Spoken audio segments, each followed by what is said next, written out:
नमस्कार मित्रांनो, लपंडाव या मालिकेमध्ये खतरनाक ट्विस्ट आलेला आहे।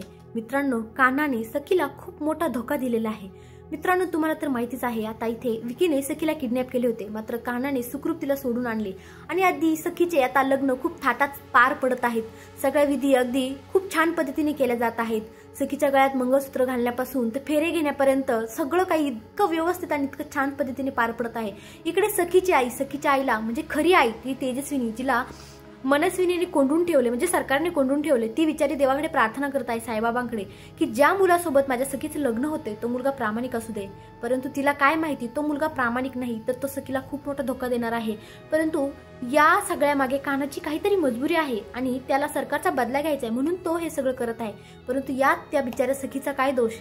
तिला का एवढ्या यातना भोगाव्या लागत आहे? तिला ती सास, ते काय जे हवेली आहे, तो बंगला आहे, तो सोडून जायचा आहे, तिला सुखाचं आयुष्य जगायचं आहे, परंतु आता परत तिला तिथेच नरकात यावं लागणार आहे। हे मात्र खरंच तिच्यासाठी खूप दुर्दैवी आहे।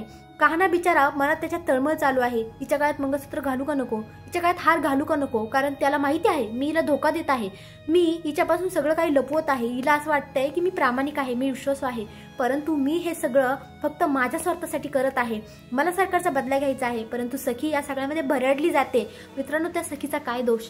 जी बिचारी यामध्ये सगळ्यामध्ये भरडली जाते, तिचं खूप नशीब वाईट आहे।